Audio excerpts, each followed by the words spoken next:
बिना मध्य प्रदेश पुलिस को खबर दिए इंटर स्टेट का प्रोटोकॉल का जो उल्लंघन है वो तो नहीं कर रहे। आपत्तिजनक है, हमें तरीके पर आपत्ति है छत्तीसगढ़ पुलिस के। यह इंटर स्टेट प्रोटोकॉल का उल्लंघन कांग्रेस की छत्तीसगढ़ सरकार को नहीं करना था। संघीय मर्यादाएं इसका बिल्कुल इजाजत नहीं देती हैं। उन्हें सूचना देनी चाहिए थी। छत्तीसगढ़ सरकार चाहती तो उनको नोटिस देकर भी बुला सकती थी। मैंने मध्य प्रदेश के डीजीपी को कहा है कि तत्काल छत्तीसगढ़ के डीजीपी से बात करें कि ये क्या तरीका है उनका गिरफ्तारी का। ये तरीके पर आपत्ति व्यक्त करना है, अपना विरोध दर्ज कराएं और स्पष्टीकरण भी लें। कहीं पर गिरफ्तारी का कोई तरीका गलत नहीं है। अलग अलग परिस्थितियों में अलग अलग प्रकार से कार्यवाही पुलिस विभाग करती है। जहां जानकारी देने की ज़रूरत होती है वहां जानकारी देती है, और जहां जानकारी देने से अच्छा नहीं होगा या नहीं कवर कर पाएंगे ऐसा होता है तो बिना जानकारी के भी किया जाता है। तो पुलिस ने जो काम किया है वो किसी भी प्रकार से गलत नहीं किया है। और चूंकि एक बड़ा चीज़ था, ये राष्ट्रपिता महात्मा गांधी से जुड़ा मसला था, इसलिए जितनी गोपनीयता बरती जानी चाहिए वो बरती गई। लगातार आप देखेंगे 2 दिन तक के जांच करने के बाद भी उसका पता ठिकाना मिल नहीं रहा था, लेकिन जब मिला तो फिर वो कोई लाने में पकड़ने में कुछ ना हो, इसलिए सीधे कार्रवाई की गई है और लाया गया है। विवेचना के बाद कुछ धाराएं उसमें बढ़ाई गई हैं। कानूनी कार्रवाई किया जाएगा, लेकिन कानून का सम्मान करते हैं, कानून का सम्मान करते हैं, कानून के साथ हैं। कानून गलत करेगा कोई नहीं करेगा, नहीं चलेगी, नहीं चलेगी, नहीं चलेगी।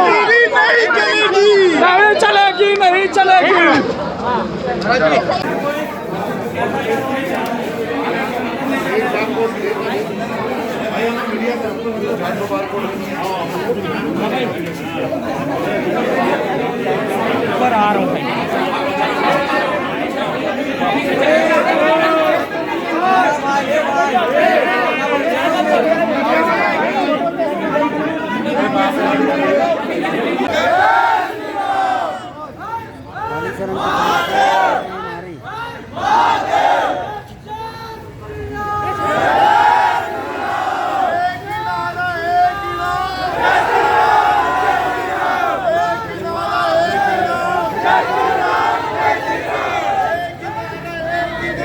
पुलिस के द्वारा विधिवत कार्रवाई की गई है। किसी भी तरीके से कोई ऐसा वायलेशन नहीं किया गया है। क्या इन्हें मध्य प्रदेश कोर्ट अभी तो विवेचना में इसको लिया गया है और जो भी साक्ष्य आएंगे उसके हिसाब से वैधानिक कार्रवाई हम ऐसा कोई नियम है तो चूँकि यहाँ से रायपुर से निकलने के बाद उसने अपना फ़ोन बंद कर दिया था, फिर भी हमारी टीम लगी हुई थी, साइबर की टीम और थाने की टीम अलग अलग टीम लगी हुई थी, और कुछ टेक्निकल एनालिसिस के आधार पे और बाकी चीज़ों के आधार पे इसको पकड़ने में हमको सफलता मिली है। कुछ और लोगों को भी अभी सीधे रायपुर लाया जा रहा है और यहाँ माननीय न्यायालय में प्रस्तुत किया जाएगा।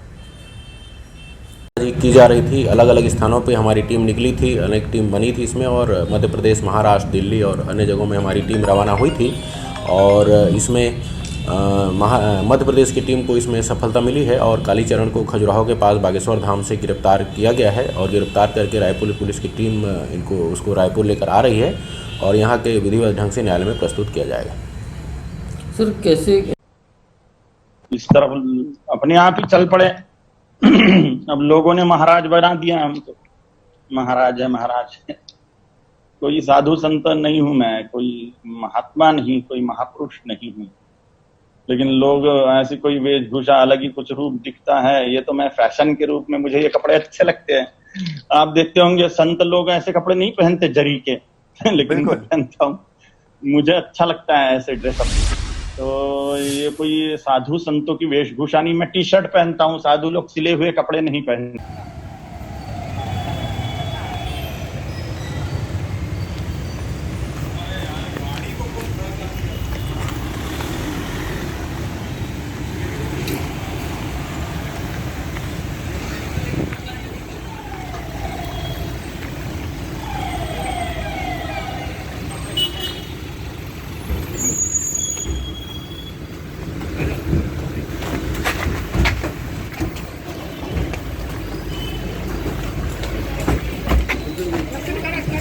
को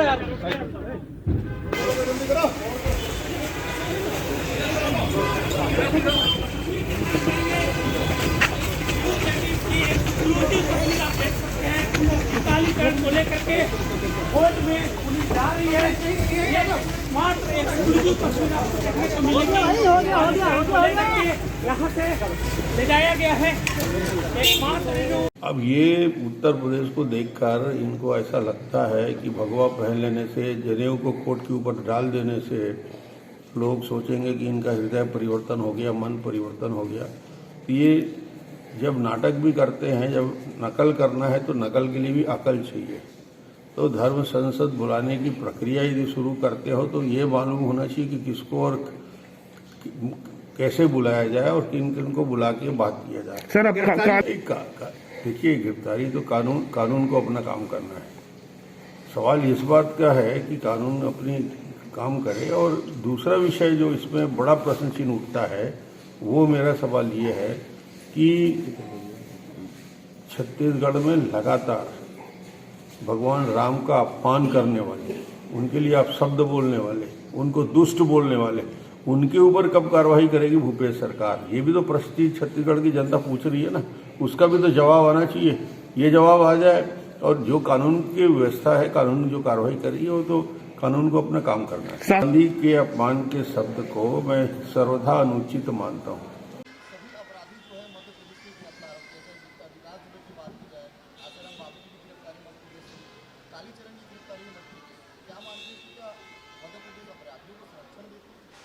सब भाग के वहीं क्या जाते हैं, वो तो वहाँ के मुख्यमंत्री को और गृह मंत्री को बताना चाहिए।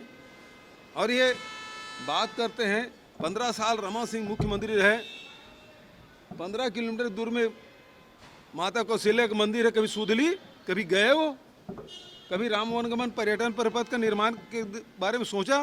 15 साल रहे लेकिन कभी सोचा नहीं उन्होंने। क्या वो अपमान नहीं कर रहे थे? क्या उस पर पहले कार्रवाई होना चाहिए? मांग करें अब मेरे खिलाफ कार्रवाई करो जी।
आज तो दिन भर टेलीविजन वालों से यही बात करता रहा मैं।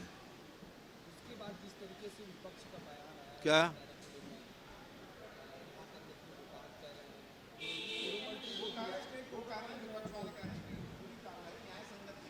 कैसे?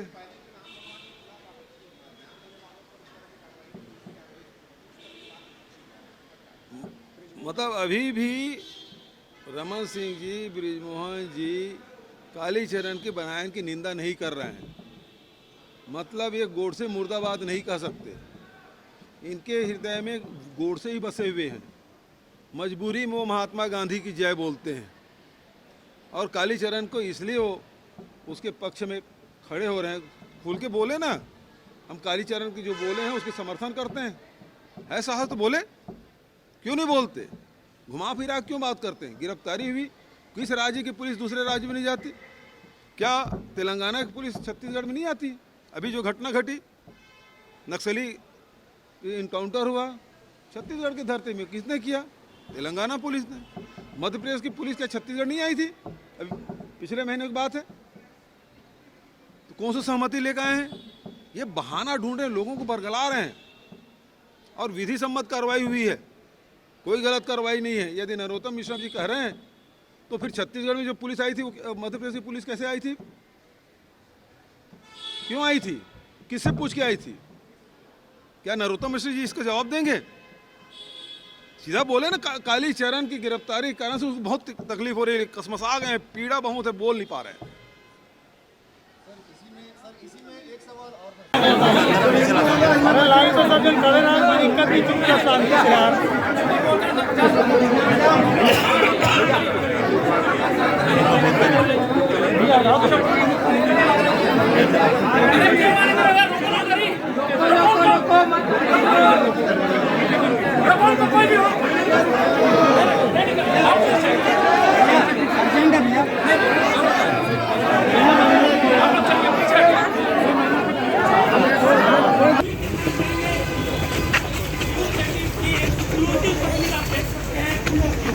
को लेकर के कोर्ट में पुलिस जा रही है।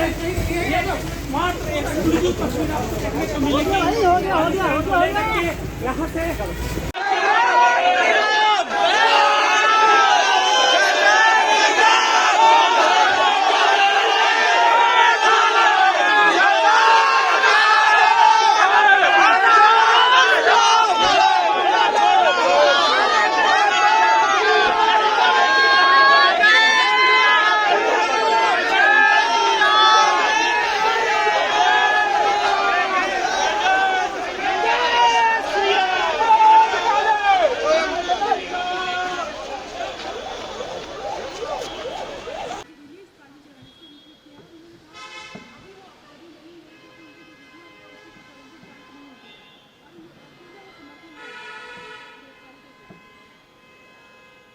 सब लोग सुने हैं, FIR किए हैं, वो खुद वीडियो जारी करके बोल रहे हैं पुलिस विधि सम्मत कार्रवाई की है। उनको बोले ना, गांधी खिलाफ बोलने वाले समर्थन करे और गोडसे जिंदाबाद बोले, वो बोले ना वो।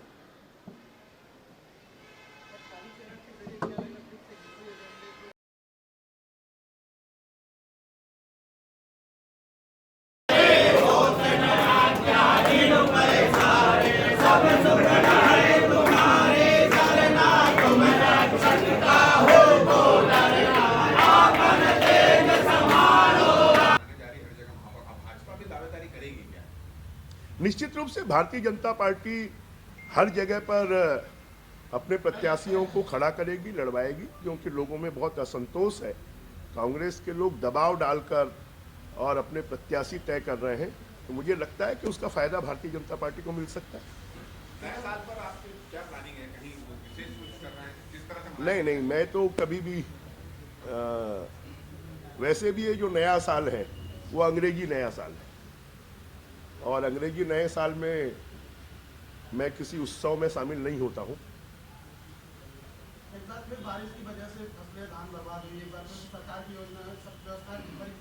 सरकार की योजना नहीं, सरकार योजना पूर्वक भ्रष्टाचार करने के लिए अरबों के धान को सड़ाने का काम कर रही है।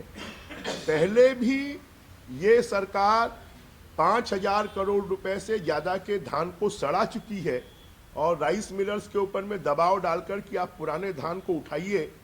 और पिछले एक सप्ताह 15 दिन से ये फोरकास्टिंग चल रही थी, ये अनुमान थे, ये घोषणा हो रही थी कि 27, 28, 29, 30 को भारी बारिश की संभावना है।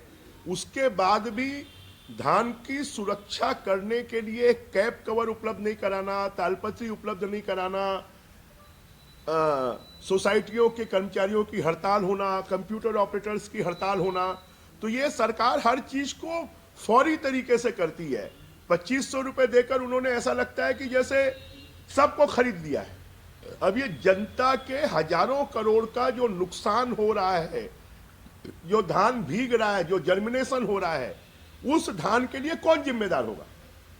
उसके लिए कि किसी को, पिछली बार भी हमने विधानसभा में मांग की कि पिछले वर्ष 1300-1400 करोड़ रुपए का धान भीग गया, सड़ गया, उसके पहले धान सड़ गया 500 करोड़ रुपए से ऊपर का, तो सरकार ने किसी के ऊपर कार्रवाई नहीं की, क्योंकि सरकार इसके माध्यम से अपनी बला को टालना चाहती है, धान कम खरीदी करना चाहती है और धान को सड़ाकर और उसको घाटे में डालना चाहती है।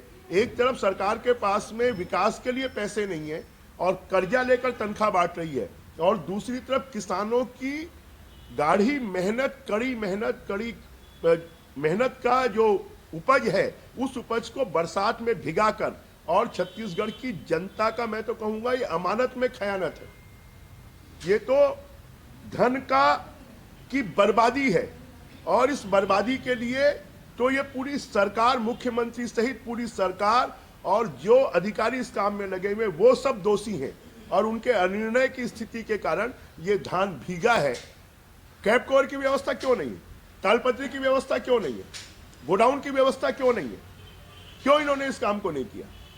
कांग्रेस तो कह रही कि 15 साल में बीजेपी ने सेट में जगह निर्माण नहीं किया। ऐसा है, अगर आपकी जानकारी बता दें तो बीजेपी के जमाने में धान क्यों नहीं भीगा? जो मंडियां हैं उनके शेड खाली पड़े हैं, मंडियों का इंफ्रास्ट्रक्चर खाली पड़ा हुआ है। आज की तारीख में सिर्फ मंडियों में 20 लाख टन से 30 लाख टन धान का स्टॉक किया जा सकता है, और मैंने अपने समय पर 70 मंडियों में खरीदी सेंटर बनाए थे, परंतु क्योंकि इस सरकार को भ्रष्टाचार करना है, चोरी करवाना है, कम दिखाना है, तो इन्होंने मंडियों को क्यों उपयोग नहीं कर रहे? कैप कवर खरीदने के लिए क्या बीजेपी ने मना किया? तालपत्री खरीदने के लिए बीजेपी ने मना किया? क्या लकड़ी के स्टैकिंग बनाने के लिए बीजेपी ने मना किया? क्या फड़ बनाने के लिए बीजेपी ने मना किया? वो तो बीजेपी की सरकार में इतने फड़ बन गए, और उनकी, अब आपको मैं लगभग 300 करोड़ के गोडाउन के टेंडर भारतीय जनता पार्टी के शासन के समय हो गए थे।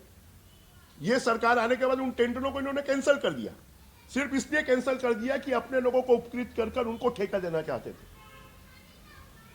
सब्जी बारिश से खराब है, उसको मुआवजा नहीं दे रही सरकार। निश्चित रूप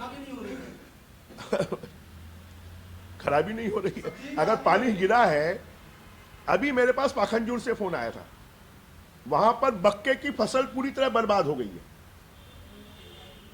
वहां पर सब्जी भाजी की फसल सबसे अच्छा मक्का पूरे छत्तीसगढ़ में कहीं होता है तो पाखनजूर के इलाके में होता है। वहां के किसान परेशान है, सब्जी भाजी की फसल बर्बाद हो गई है। ये सरकार के, अब मुख्यमंत्री तो उत्तर प्रदेश घूम रहे हैं, उनको किसी को यहां निर्णय कौन करेगा? वन मैन आर्मी है, वन मैन सरकार है, वो नहीं है तो कुछ नहीं है। तो इसलिए कहीं कोई लोगों को राहत पहुंच ही नहीं रही है। पिछली बार बरसात में जो लोगों का धान भीगा, उसमें भी इन्होंने अभी तक लोगों को मुआवजा नहीं दिया है, और अभी भी जो धान भीग रहा है इसकी बहुत तेजी से जांच कराकर आरबीसी 6(4) के तहत, और ये क्योंकि बेमौसम बरसात है इसलिए सरकार को अतिरिक्त अपने खजाने से भी पैसा देना चाहिए और उनको पर्याप्त मुआवजा मिलना चाहिए। ये जो कालीचरण पे कार्रवाई हुई है, क्या